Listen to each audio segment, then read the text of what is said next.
the crime which has been committed against Iraq, in which, as you say, Valerie, 655,000 Iraqis have perished. 4 million Iraqis have been turned into refugees, half of them begging on the streets of neighboring Jordan and Syria, unable even to find a crust of bread with which to feed themselves.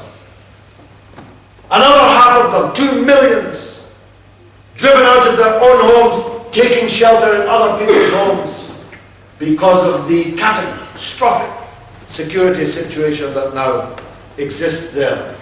75% unemployment, less electricity now than there was before the war at the height of the sanctions, less clean water now than there was before the war at the height of the sanctions. Infant mortality, the number of children dying, higher now than it was before the war at the height of the sanctions.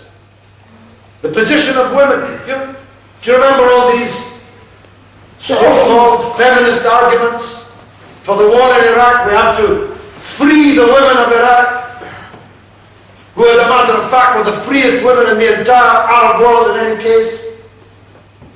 Women cannot set foot outside their door in Iraq for fear of being murdered or raped or kidnapped and held to ransom. Girls don't go to school or university even when the school and the university is open.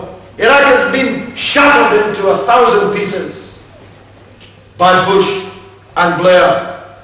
Blair has the gall to say, well, most of the Iraqis who are being killed by other Iraqis. But they weren't killing each other before he went there.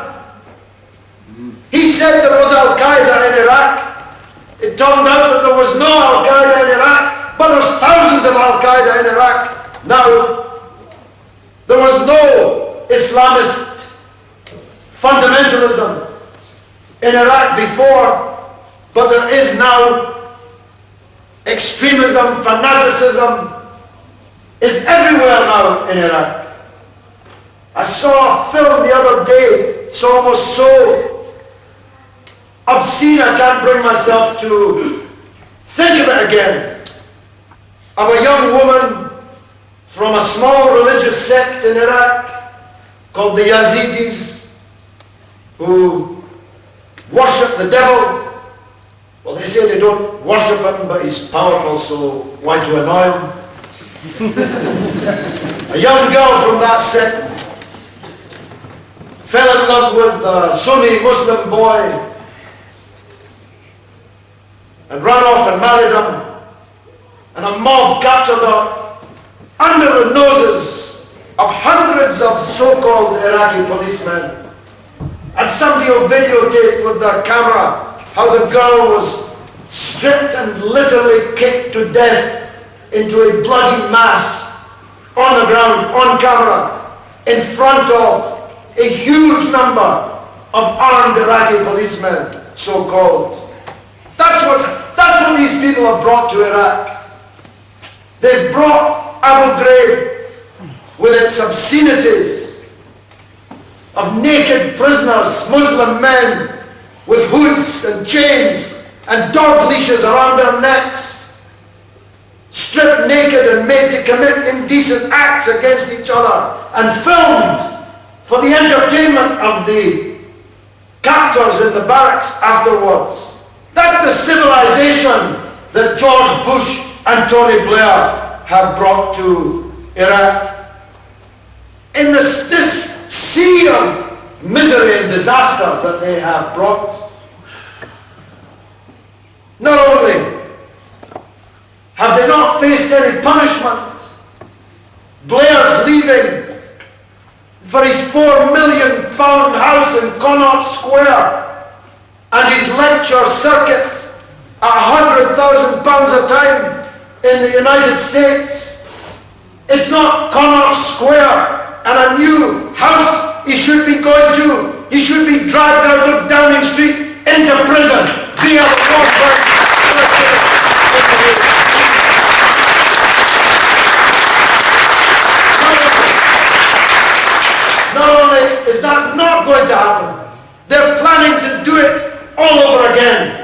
in Iran, when war is already raging in Afghanistan, raging in Iraq, raging in Palestine, ready to rage again in Lebanon. Hundreds upon hundreds of thousands of people killed under Labour. Can you believe it? My God, your mother must be turning in her grave. In the 10th year of a Labour government, we've been in more wars in fewer years than any British ruler, royal or common. Even Henry VIII didn't fight as many wars as Tony Blair has dragged us into, and they're planning even more of it. I tell you this, I'm saying this to religious people in the room. Anybody who believes that there's a day of judgment, anybody who believes that they must face their Maker one day and account for what they did and didn't do, and I am one of those believers, I say to you this, there is no one can face their Maker and explain satisfactorily what they were doing when all of this crime was being committed. They were going to the ballot box and putting an X beside the name of New Labour, which is dripping in the blood of all these crimes. No religious person who believes in God can face God and say, I voted for these killers. I knew they were killers. I knew they were murderers, but I voted for them anyway because they promised me a car park in the mosque, or because I happened to be in the same bradery as the council candidate standing for Labour, or because I hoped by bowing before the powerful that they would not slap me. No person of conscience can vote Labour in this election. Whilst Tony Blair is the leader of the Labour Party, no decent person should put their X beside the name Labour in any election in Preston or anywhere.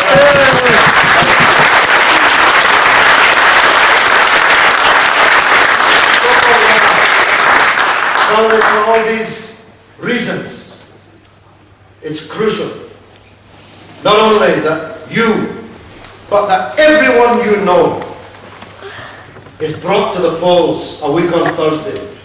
Men and women, fathers and mothers and children must be brought to the polls on Thursday. I say this in conclusion. It would be a complete travesty, a travesty almost without parallel, if Michael Lavalette were to be defeated in the council elections on Thursday. I hope the other candidates will forgive me if I concentrate this point on Michael. Nobody anywhere would understand how a councillor who worked so hard, who did so much, who so faithfully, and I mean faithfully, represented the interests of his ward and his electorate, who expressed so powerfully and passionately the true feelings of the great majority of people in his ward. It would be an unimaginable travesty if Labour were on the winner's podium in the town centre ward a week on Thursday rather than him. I cannot believe that such a thing could happen. I pray to God that such a thing does not happen. Instead, I hope he's joined by our three others as part of a fist that will fight for the good things and for the good people of Preston. Wassalamu alaikum.